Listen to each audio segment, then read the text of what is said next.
E aí, meus amigos, bem-vindo à Escola dos 40, como é que você tá? Quero chamar a sua atenção e convocar você para fazer uma análise.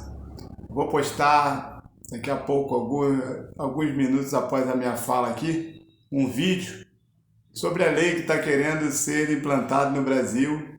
Quero lembrar você que a vida, a minha, a sua e de qualquer ser humano, começa na concepção e foi dado agora, em caráter liminar, pelo ministro do Supremo Tribunal Federal, Alexandre de Moraes, uma liminar que foi imposta, na verdade, um pedido do PSOL, autorizando a questão do aborto entre a sexto mês de gravidez, no caso, às vezes uma segunda semana, até os 9 meses da criança.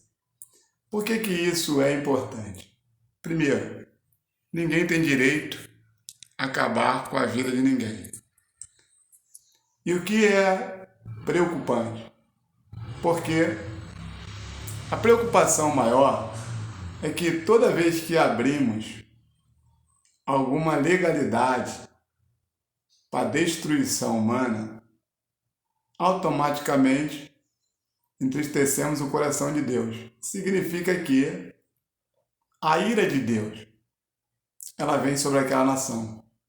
Além de nós termos que ser alguém que proteja o seu semelhante, e uma das condições que Deus chegou para Caim e falou: Caim, cadê Abel, seu irmão? Quando Caim vira para Deus e diz: por acaso sou eu o protetor do meu irmão? Na mente de Caim, ele não se achava protetor do irmão dele. Porém, para Deus, ele queria que ele tivesse a consciência de proteger o seu irmão, aquele que é o seu semelhante, ser humano.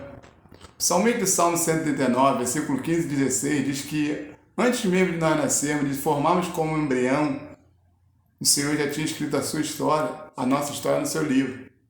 Ou seja, eles estão querendo aprovar o feticídio. O que é isso? O assassinato de bebês no ventre das mães. E eu vou botar um vídeo aí na sequência de um médico explicando isso lá no Senado Federal essa semana. Analisa bem, porque essa é uma responsabilidade minha e sua. Porque os governantes, quem colocou foi nós. Os juízes não. Apesar de que ele tem, quem colocou lá tem culpa. Por exemplo, Michel Temer. Ele colocou lá. Assim, nós precisamos entender que são lutas que nós temos que lutar. Ainda que muitos não acreditem, mas houve um fato na história do Brasil que, para mim, pelo meu conceito, pela minha análise bíblica e ver quem é Deus, quando Deus diz assim, olha, deixai vir para mim os pequeninos, porque dos tais é o reino dos céus, Deus está dizendo o seguinte: as crianças eu protejo. Ah, mas acontece muita coisa ruim com criança. Acontece mesmo, mas pode ver, todo aquele que promoveu aquilo que realmente trouxe dano, destruição, morte, assassinato de uma criança, sofreu a consequência. Ah, pode ser perdoado por Deus? Perdão Deus libera desde que o homem se arrependa. Mas as consequências dos seus atos, não. A história conta sobre os mamonas assassinos. Talvez você não concorde, seja uma pessoa que de repente gostava muito deles, mas no momento que eles começaram a trazer música de perversão e tirando a inocência das crianças e botando as crianças para entoar nos seus lábios músicas que eram realmente promíscuas para quem era adulto, imagine para criança, quando acontece aquele acidente que eles morreram, todo mundo chorou e se comoveu, inclusive eu fiquei triste, porque é um ser humano. Mas eu tenho a crer que ali foi um resultado das ações dele. Eles começaram a tocar nas crianças. E quando você toca nas crianças, pode ter certeza que vem juízo de Deus. E isso é inevitável. Por quê? Porque se tem uma coisa que nós temos como proteção, é a misericórdia de Deus. É a causa de não sermos consumidos. Quando nós atraímos para nós a ira de Deus, Deus tira a proteção de misericórdia, aquela proteção de nós. E aí o diabo, que é o nosso arqui-inimigo, ele vai vir com ímpeto para nos destruir. Foi assim que ele fez com Acabe, no Antigo Testamento. Você vai ver lá bem claro. Quando Deus falou, quem será o espírito de mentira na boca dos profetas para que o Acabe vá na guerra e morra lá? O diabo se apresentou.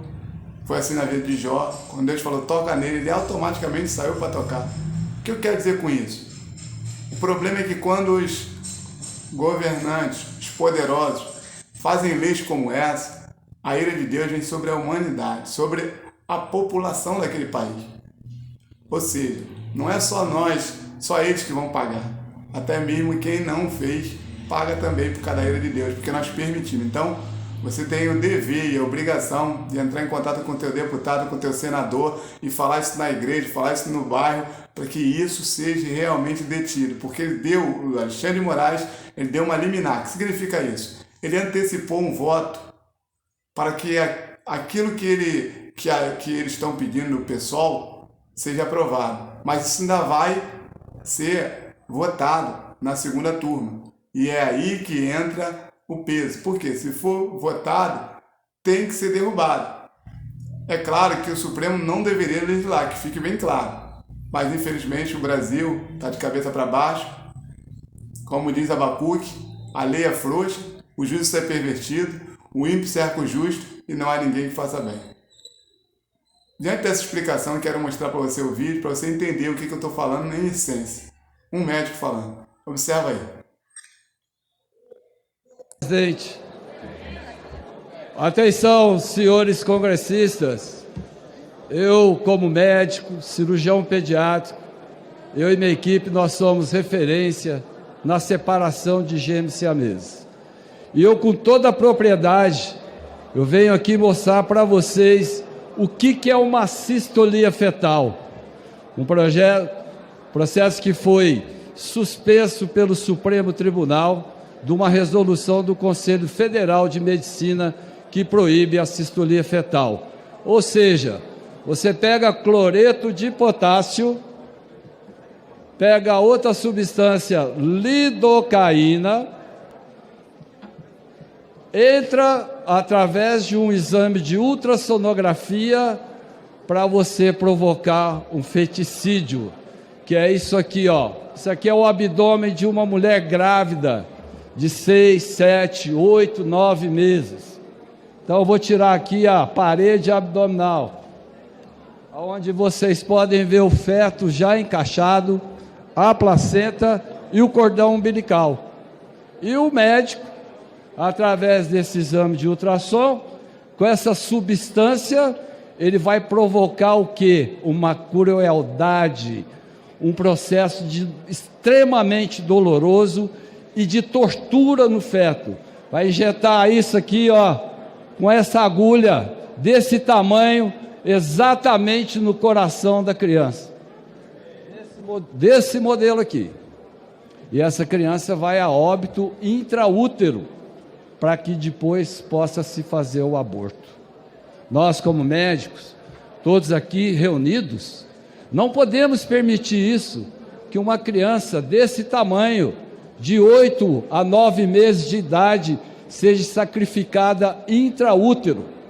Então eu vejo essa resolução, essa suspensão do Supremo Tribunal, contrariando uma resolução do Conselho Federal de Medicina, que isso aí cabe a nós, médicos, decidirmos ou não. Isso aqui não é impedimento de aborto, isso aqui é um feticídio. Nós não podemos permitir que isso aconteça com as nossas crianças. Isso é proibido no Conselho Federal de Veterinária em Animais. Isso aqui é proibido na pena de morte. E nós estamos sacrificando as nossas crianças por um documento do Supremo que você vai provocar essa cistolia fetal. A cistolia, o que é? O coração, segura aqui, por favor. O coração da gente, ele bate assim, ó. Sístole contrai, diástole ele relaxa. Quando você provoca isso, o coração para em sístole, ou seja, ele não manda mais nenhum sangue, nenhum nutriente para o organismo de uma criança. Então, o pessoal critica, mas nós temos adoção, né? Pode levar essa gestação até o final. Existe uma fila de adoção que vai daqui até Goiânia para recém-nascidos. Então é isso que nós temos que impedir, senhor presidente. Nós não podemos aceitar esse tipo de feticídio. Alguém mais quer falar? Né? Então, estamos à disposição aqui para contrariar exatamente essa suspensão do Supremo Tribunal Federal a pedido de um partido político. Nós não podemos colocar isso assim numa discussão que caberia sim ao Conselho Federal de Medicina, né, essa regulamentação, que ela não pode ser suspensa através desse documento. Então fica aqui meu muito obrigado, fica aqui meu protesto de todos nós aqui que somos a favor da vida, para que essas crianças tenham uma qualidade, porque ninguém pode decidir pela vida de ninguém.